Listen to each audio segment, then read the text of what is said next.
कार्तिक मास महात्म्य अध्याय 4। जय श्री कृष्णा। आप सभी का दिन शुभ और मंगलमय हो। आज आप सुनेंगे कार्तिक मास महात्म्य में आगे का अध्याय। और आज के अध्याय का शुभारंभ करने से पहले आप सुनेंगे कार्तिक माह स्नान की कथा। एक समय की बात है, किसी नगर में एक बूढ़ा व्यक्ति रहता था और उसकी 7 बहुएं थी। एक बार कार्तिक का महीना आया और उसने अपनी बहुओं से कहा कि मैं कार्तिक का स्नान करूंगा, क्या तुम इसे निभा दोगी? 7 में से 6 बहुओं ने मना कर दिया, लेकिन बड़ी बहू ने कहा कि मैं निभा दूंगी। बूढ़ा हर रोज सुबह उठता और नदी पर स्नान कर घर आता। गीली धोती को वह बड़ी बहू के आंगन में सुखा देता। जैसे जैसे उस गीली धोती में से पानी की बूंदें जमीन पर गिरती, वैसे ही वह हीरे मोतियों में बदल जाती। धोती से हीरे मोती गिरते देख बाकी 6 बहुओं से रहा नहीं गया और वे बोली कि हम भी ससुर जी को अपने यहाँ नहाने को बोलते हैं। उन्होंने कहा कि पिताजी, आप कल से हमारे यहाँ कार्तिक नहा लेना। बूढ़े ने कहा कि ठीक है, मुझे तो नहाना ही है, मैं तुम्हारे यहाँ नहा लूंगा। बूढ़ा सुबह सवेरे स्नान करके आया और धोती उसने दूसरी बहू के आंगन में सुखाने के लिए डाल दी, लेकिन यहाँ हीरे मोती की बजाय कीचड़ टपकने लगा। बहुओं ने यह देखा तो कहा कि आप हमारे यहाँ पाप का स्नान कर रहे हो, इसलिए यहाँ से जाओ और बड़ी बहू के यहाँ ही स्नान करो। बूढ़ा वापस बड़ी बहू के यहाँ आया और कार्तिक का स्नान करने लगा। स्नान करके उसने फिर धोती सुखाई तो फिर से हीरे मोती गिरने लगे। अब कार्तिक का महीना समाप्त होने को था। बूढ़ा चिंता में पड़ गया तो बड़ी बहू ने इसका कारण पूछा। उसने कहा कि कार्तिक स्नान समाप्त होने को है और मेरा मन है कि मैं सारे परिवार को एक दिन खाने का न्योता दूं। बड़ी बहू ने कहा कि पिताजी, इसमें चिंता की क्या बात है, आप सभी को बुला ले, मैं खाना बना दूंगी। बूढ़ा सभी को निमंत्रण देने गया तो बाकी बहुओं ने कहा कि जब तक यह घर पर रहेगी हम खाने पर नहीं आएंगे। बूढ़ा फिर से चिंता में घिर गया कि ऐसे कैसे होगा और सूखने लगा। बूढ़े को सूखते देख बड़ी बहू ने कहा कि पिताजी, अब आपको क्या चिंता है? बूढ़े ने बाकी 6 बहुओं वाली बात बड़ी बहू को बता दी, जिसे सुन वह बोली कि पिताजी ठीक है, मैं खाना बनाकर रख जाऊंगी। और उसने वैसा ही किया। खाना बनाकर रख दिया और अपने लिए 4 रोटी लेकर खेत पर चली गई। इधर 6 बहुओं ने खाना खा लिया, लेकिन जाने से पहले बाकी बचे खाने में कंकड़ पत्थर डाल गई कि बड़ी बहू आएगी तो परेशान होगी। इधर खेत में बैठकर बड़ी बहू कहने लगी कि राम जी की चिड़िया, राम जी का खेत, चुग लो चिड़िया भर भर पेट। मेरे ससुरे ने घर में जगह दी है और मैंने खेत में। चिड़िया को बाजरा डाल वह घर आ गई। घर आई तो बूढ़ा फिर उदास बैठा था। उसने फिर पूछा कि पिताजी, यह उदासी क्यों? सब ठीक ठाक निपट गया ना? वह बोला कि हाँ, सब ठीक निपट गया, लेकिन वह तेरी देवरानियां बाकी बचे खाने में कंकड़ पत्थर व मिट्टी डाल गई। बहू ने कहा कि कोई बात नहीं पिताजी, मैं तो अपने लिए 4 रोटी फिर बना लूंगी। बहू बूढ़े से बात कर घर के भीतर जाकर खाने को देखती है, लेकिन वह देखती है कि जिस खाने में वह सब कंकड़ पत्थर डाली थी वह हीरे मोती में बदल गए हैं। घर की जगह महल खड़ा हो गया है और धन दौलत से भर गया है।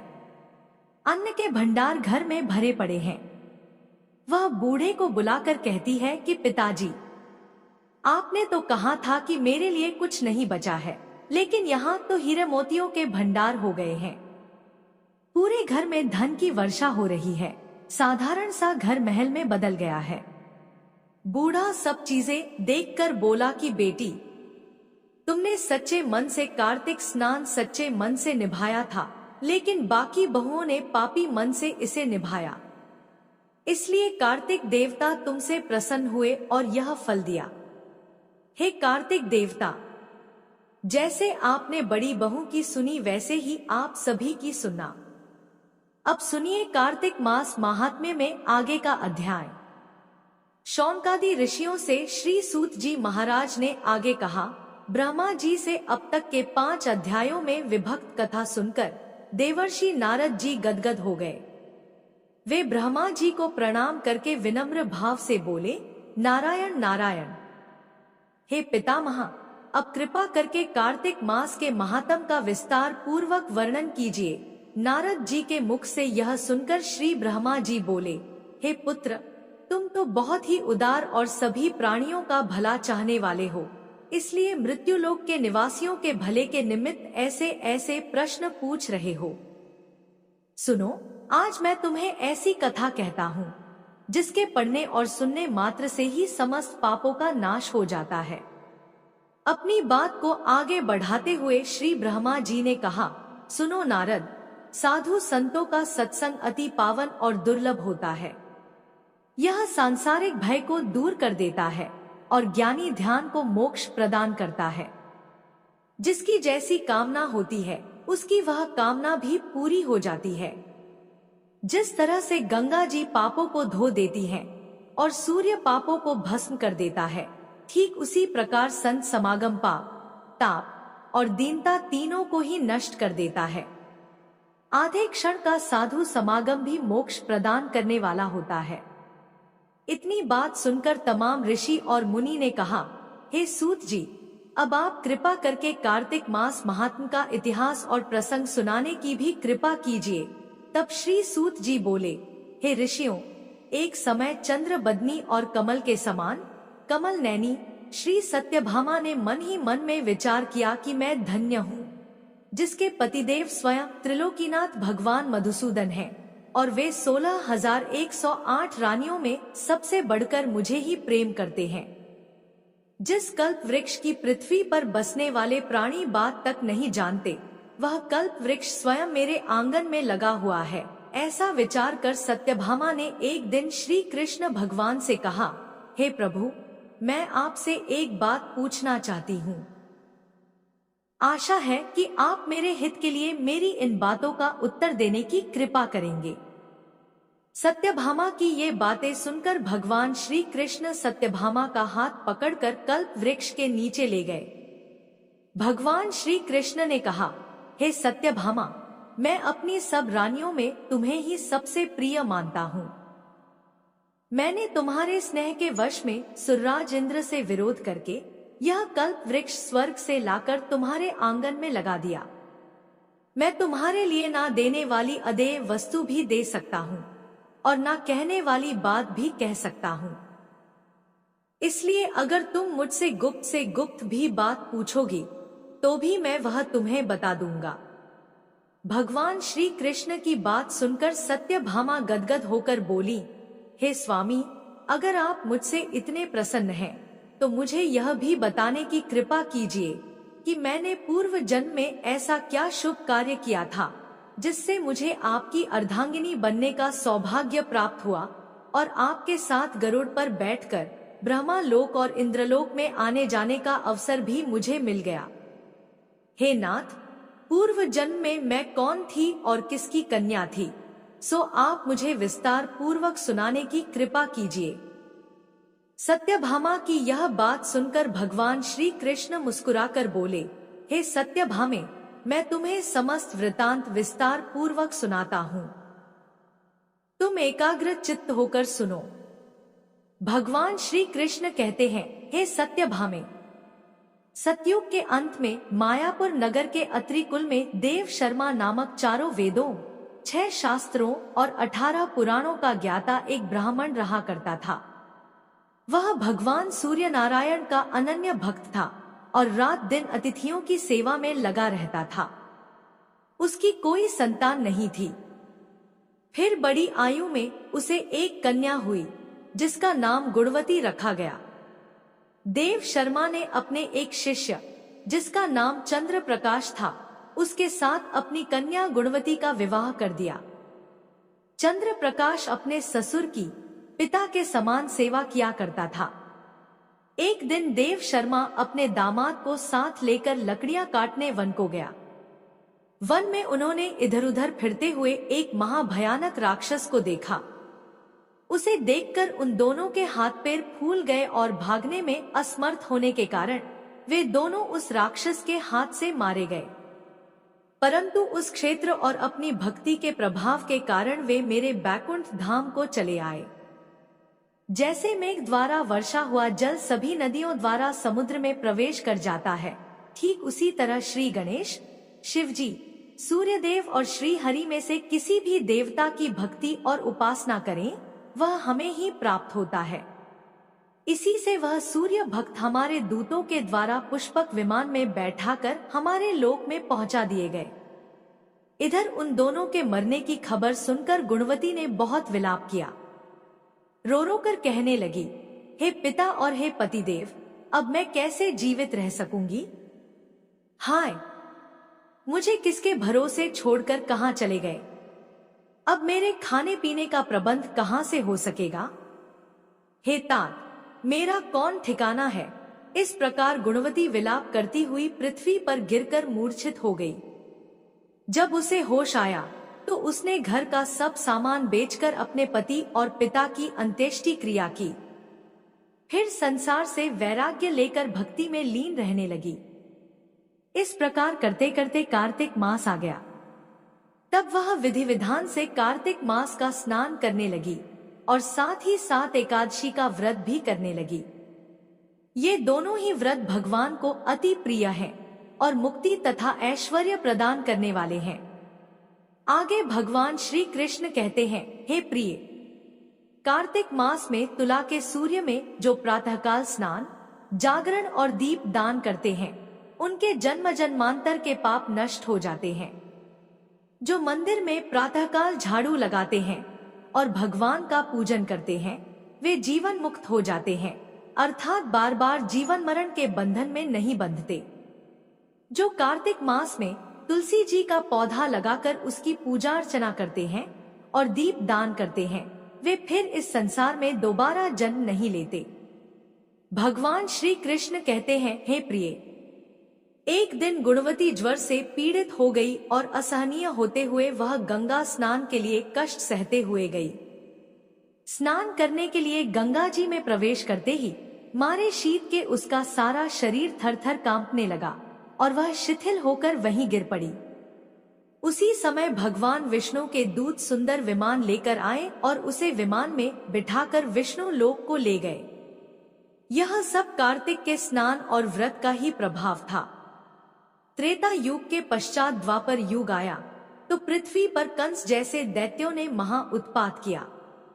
उस समय श्री ब्रह्मा आदि समस्त देवताओं द्वारा प्रार्थना किए जाने पर पृथ्वी का भार उतारने को मैंने कृष्ण अवतार धारण किया। उस समय जितने भी हमारे विष्णु गण थे, वे मेरे साथ में यादवों के रूप में ग्वाल बाल होकर पृथ्वी पर अवतरित हुए। देव शर्मा जो तुम्हारे पिता थे, वह भी पृथ्वी पर अवतरित हुए। हे सत्यभामे, उस जन्म में देव शर्मा का नाम सत्राजीत हुआ और चंद्र प्रकाश पृथ्वी पर जन्म धारण करके इस जन्म में अक्रूर जी हुए। तुम उस जन्म में गुणवती थी, अब तुम ही इस पृथ्वी पर जन्म धारण कर सत्यभामा हुई हो। कार्तिक मास में किए गए व्रत, स्नान और दान से ही तुम हमारी प्रिय पत्नी हुई हो। तुमने आजन्म तुलसी जी के वृक्ष को सींचकर उसका पालन किया, इसी से तुम्हारे आंगन में आज कल्प वृक्ष है। और कार्तिक मास में तुमने जो दीप दान किया था, इसी से तुम्हारे घर में लक्ष्मी जी का प्रकाश है।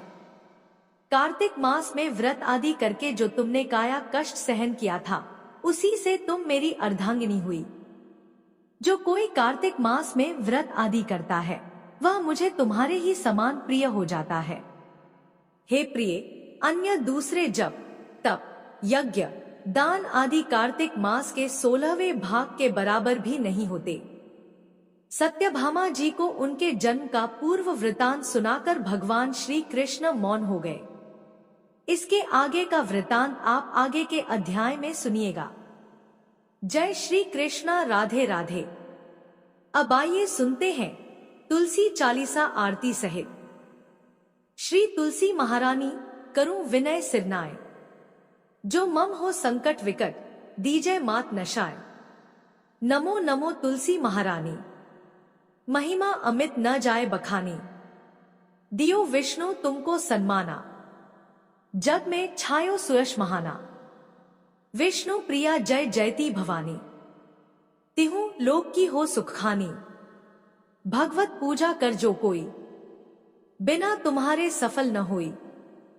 जिन घर तव नहीं हुए निवासा, उस पर करहिन विष्णु नहीं बासा। करे सदा जो तव नित सुमिरन, तेहि के काज होए सब पूरन। कार्तिक मास महात्म तुम्हारा, ताको जानत सब संसारा। तव पूजन जो करे कुंवारी, पावै सुंदर वर सुकुमारी। कर जो पूजा नित प्रीति नारी, सुख संपत्ति से होए सुखारी। वृद्धा नारी करे जो पूजन, मिले भक्ति होवे पुलकित मन। श्रद्धा से पूजे जो कोई, भवनिधि से तर जावे सोई। कथा भागवत यज्ञ करावे, तुम बिन नहीं सफलता पावे। छायो तब प्रताप जग भारी, ध्यावत तुम्ही सकल चितधारी। तुम्ही मात यंत्रन तंत्रन में, सकल काज सिद्धि होवे क्षण में। औषधि रूप आप हो माता, सब जग में तव यश विख्याता। देव ऋषि मुनि और तपधारी, करत सदा तव जय जयकारी। वेद पुराणन तव यश गाया, महिमा अगम पार नहीं पाया। नमो नमो जय जय सुखकारनी, नमो नमो जय दुख निवारनी। नमो नमो सुख संपत्ति देनी, नमो नमो अघकाटन छेनी। नमो नमो भक्तन दुख हरनी, नमो नमो दुष्टन मद छेनी।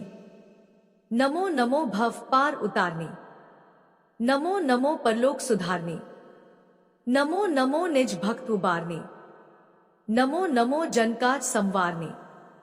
नमो नमो जय कुमति नशावनी, नमो नमो सब सुख उपजावनी। जयती जयती जय तुलसी माई, ध्याऊं तुमको शीश नवाई। निज्जन जानी मोही अपनाओ, बिगड़े कारज आप बनाओ। करूं विनय में मात तुम्हारी, पूर्ण आशा करहूं हमारी।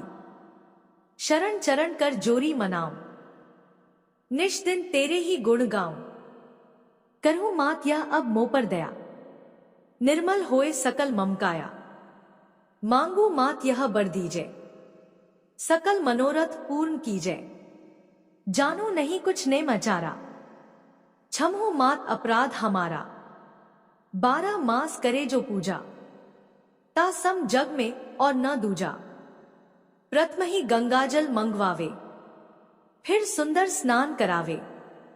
चंदन अक्षत पुष्प चढ़ावे, धूप दीप नैवेद्य लगावे। करे आचमन गंगा जल से, ध्यान करे हृदय निर्मल से।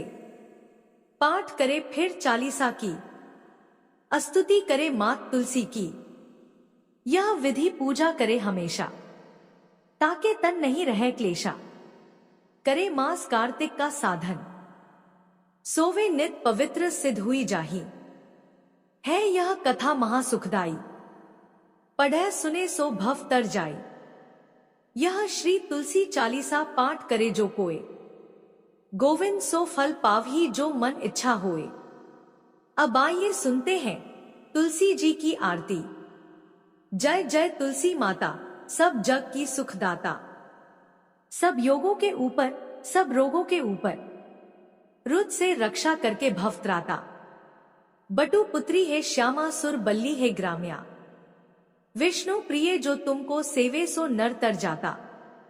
हरि के शीश विराजत त्रिभुवन से हो वंदित। पतित जनों की तारिणी तुम हो विख्याता।